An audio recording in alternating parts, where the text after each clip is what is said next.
All right, good morning on Instagram, and here we are. Good morning on Facebook as well. Happy Friday morning. Welcome to the PT on Ice Daily Show.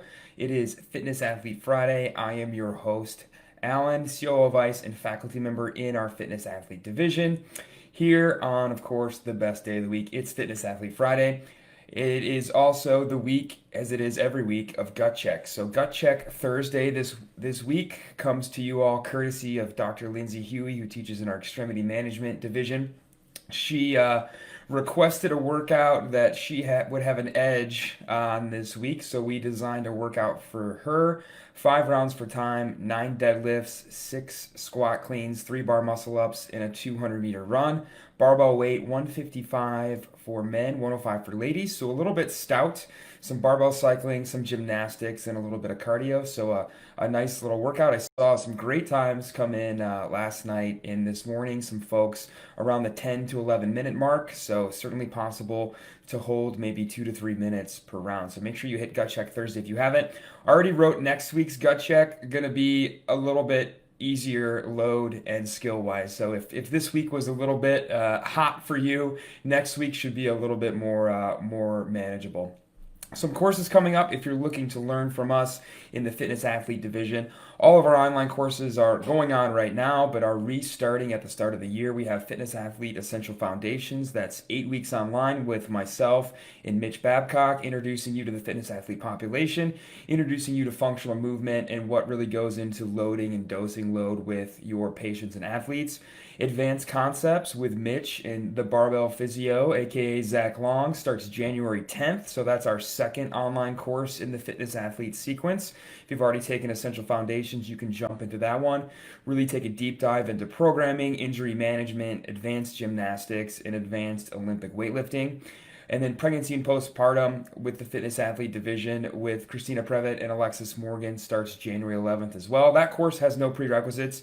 If you're looking to work with the active mom, the runner, the CrossFitter, the Olympic weightlifter, the powerlifter, that is the course for you. So you can join Christina and Kelsey for that course on January 11th. Live courses for fitness athlete, we have been booking a ton. We have a lot more. We kind of heard you all, your requests for more locations in 2021, and we're basically going to be everywhere. In the first 6 months of the year, we're in Phoenix, Baton Rouge, Norfolk, Virginia, San Diego, Milwaukee, Bear, Delaware, Kansas City, Missouri, and that's just the first few months of 2021. We also have courses in Connecticut, Atlanta, Dallas, some courses pending in Des Moines, Iowa, Grand Rapids, Michigan, Minneapolis, and Eastern New York.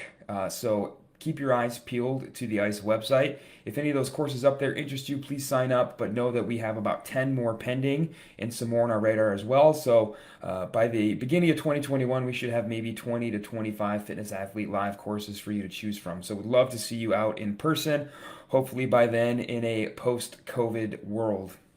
So let's get into today's topic. We get this question often as PTs teaching about functional movement, but also as CrossFit coaches in the gym. Both Mitch and I are in the gym a large volume during the week, coaching 10 to 15 hours a week. So spending a lot of time in the gym coaching human movement in addition to patient care. What is our tolerance for poor movement quality? When do we look at movement and think that is too poor? Something needs to be done. Where's our threshold? How do we walk ourselves into that threshold? How do we know what we're looking at is maybe too poor movement quality wise? And what do we do about it? And how accepting are we of kind of poor movement quality?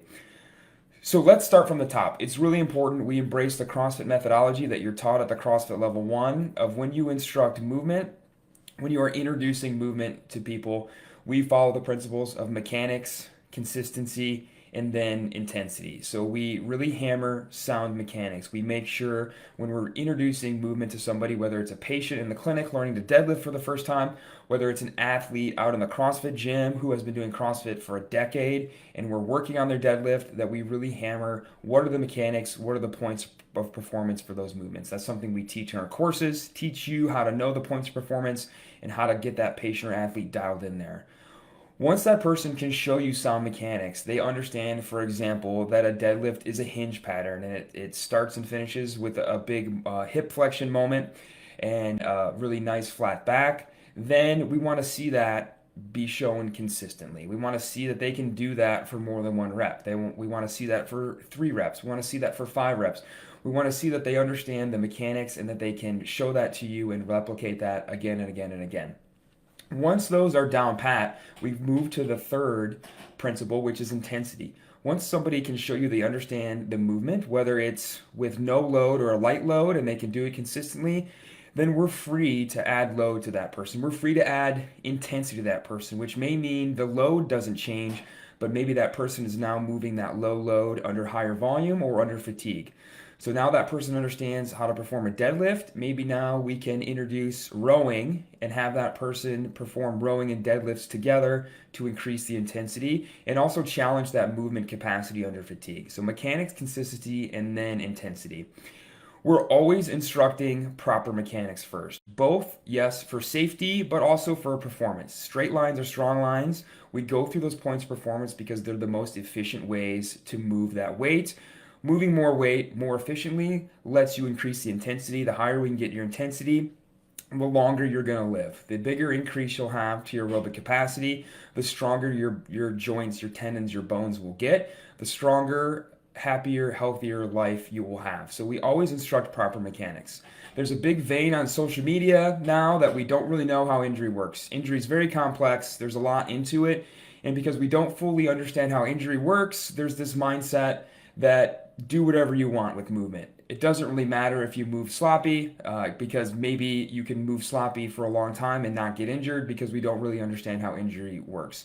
That's not helpful. That's not helpful because we don't fully understand how injury works, so we don't know what that threshold is where poor movement is going to cause injury.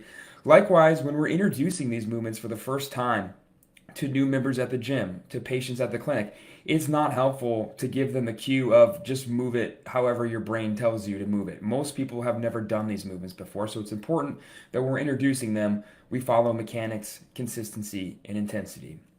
So when we're introducing these movements, when do we know when to pull the plug? When do we know that this is too sloppy, that we need to peel the weight off, reduce the reps, or kind of pull the plug altogether? A lot of factors come into play here. The one that I look at is what is this person's chronic baseline of fitness? Is this person brand new to exercise? Is this a patient who has told me they have never exercised in their life before? They went to high school, they went to college, they got a desk job, they've never exercised. That person has a very low baseline of fitness. That person doesn't have the capacity in their tissues to tolerate probably a lot of poor movement. Versus someone who has been doing CrossFit for 10 years or comes to CrossFit who was doing high school sports, who has some baseline of fitness, who knows how to deadlift, who maybe even says, hey, I have a 200-pound deadlift, I have a 300-pound deadlift. Great. That person has a higher chronic baseline of fitness. They are more robust of an individual, going to be much more tolerant of maybe some poor movement quality and movement faults with that person.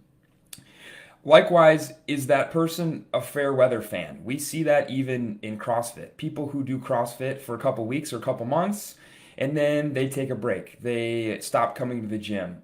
Life gets in the way, whatever reason that they stop exercising on a regular basis. That kind of on again, off again, weekend warrior mentality, that person is at a higher risk for injury. The research supports that than that person who is in the gym on a consistent basis. And finally, when to pull the plug. Mitch says it best, it's a problem when it's a problem. If you are having low back pain in your back squats and you have some lumbar reversal or butt wink, we probably need to work on queuing up that lumbar reversal. It's not to say that lumbar reversal is unavoidable and we don't care about it, but if it's actively causing you back pain to back squat and we see a lumbar reversal, that's probably where my mind is going to go to try and correct that movement fault to either keep you moving or pull you off of that movement and try and fix that particular fault, knowing that it's actively giving you symptoms. We see some poor movement in the gym every day. 99.99999% of the people walk out of the gym injury-free day over day. A lot of what we see is people think that in CrossFit there's a high level injury. The research doesn't support that. Our caseload doesn't support that. We're next to a very large, a very busy CrossFit gym. and a very small amount of the CrossFitters at the gym are on our caseload every week. By nature of exercising, lifting heavy things, and moving at high intensity every day, CrossFitters over time, Olympic weightlifters, powerlifters, runners become more and more and more resilient to injury with that chronic baseline of fitness. So that's kind of how we introduce movement and when we look at when to pull the plug or not to pull the plug. Now, there's something to be said for allowing faulty movement, for being understanding of faulty movement, and recognizing when it's okay and when it's not. The main thing to understand is that movement will only get better when you perform that movement. Somebody's deadlift will only improve if they work on improving their deadlift. Their squat mechanics will only improve if they work on their squat. If we see somebody squat and we think, wow, that's a train wreck, that person should never squat. No amount of leg extensions, no amount of leg press machine is ever going to improve that person's squat mechanics unless we get them into that position and work on coaching them into better mechanics. Likewise, we need to kind of practice faulty movement to better recognize how to increase capacity and improve better movement patterns. A really great example is the double under. No amount of single unders will ever help you get better at doing double unders. I think we can all appreciate that. Those of you who are CrossFitters, or maybe you just jump rope recreationally, I don't know. You understand that you cannot come into the gym and do 500 single unders and hope that someday in the future that will make you better at double unders. You need to practice double unders. You need to practice that movement pattern. And we need to understand that movement pattern will get better with practice. Watching people learn double unders and begin double unders, they show a lot of common faults. Folks sometimes pike their legs. They lift their legs in front of their body to try and clear the rope in their double unders. Sometimes they have a big knee bend. They kick their knees behind them to help them clear the rope with the double unders. What happens over time is that the more double unders that person does, the better they get at that movement pattern just by practicing that movement pattern. If we say, hey, those look really bad, stop doing double unders, go back to single unders, that person will never improve their double unders. The prescription for that person is to take some time every week and practice double unders, even if they look faulty. If they look faulty stringing together a couple of reps, the prescription is to keep doing that until you get more efficient in the movement pattern by being inside the movement pattern. And we need to be a lot more comfortable with that as physical therapists of saying, hey, that looks pretty okay. And I think if you keep working at it, it's going to get better. I don't need to stop you from doing that and give you 8 home exercise programs to try and get you better at that movement pattern. That never works out like that. And that kind of comes to my third point here, that life is about imperfect movement. Be comfortable in the gray area, that a lot of our movement outside of the gym is imperfect. We are probably rounding our back a lot when we're lifting stuff out in the yard and pulling weeds. We're probably not perfectly bracing to bend over and pick up a rock out of the yard. We're probably doing a lot of off balance, single leg overhead pressing. So at some point, the exposure that we get in the gym to faulty movement and recognizing in our own brain, hey, that was a fault, I need to fix it, better prepares us for life.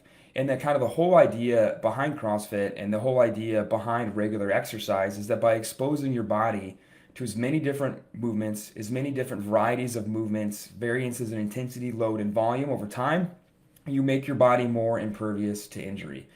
We don't see a lot of CrossFitters in the clinic because over time they become less and less injury prone. Their tissues get stronger. They're exposed to these different movement patterns that may not look perfect, but the next time they're exposed to it out in the real world, out in the yard, at the work site, they've already been exposed to it under some amount of load and some amount of fatigue in the gym, and they're better prepared for it, and they're less likely to be injured the longer they do it.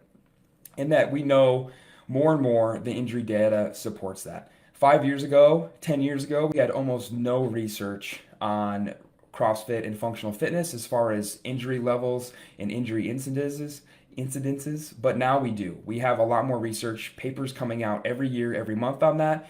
We know the injury risk is about the same as any other thing you can do, and it kind of supports the argument that by exposing ourselves to some faulty movement every day, we become more robust, more tolerant to further faulty movement under heavier loads and more states of fatigue, which better prepares us not only for more fitness in the gym, but also for whatever life will throw at us. So get comfortable with what a movement should look like, but be tolerant of some poor movement and know some things to look for about what makes you more tolerant to see those poor movement patterns in the gym. What is that person's baseline of fitness? What are they trying to achieve? Are they trying to improve the movement pattern? Are they actively having symptoms, or do they have a history of symptoms with that current movement?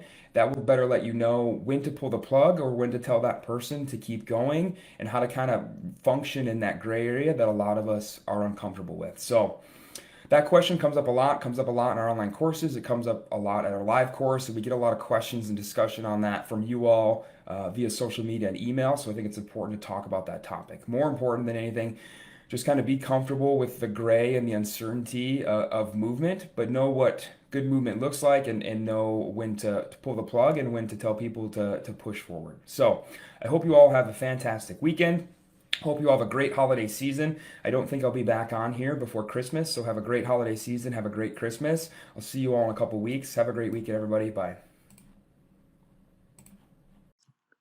Hey, thanks for tuning in to the PT on Ice Daily Show. If you enjoyed this content, head on over to iTunes and leave us a review. And be sure to check us out on Facebook and Instagram at the Institute of Clinical Excellence. If you're interested in getting plugged into more ICE content on a weekly basis while earning CEUs from home, check out our virtual ICE online mentorship program at ptonice.com. While you're there, sign up for our Hump Day Hustling newsletter for a free email every Wednesday morning with our top 5 research articles and social media posts that we think are worth reading. Head over to ptonice.com and scroll to the bottom of the page to sign up.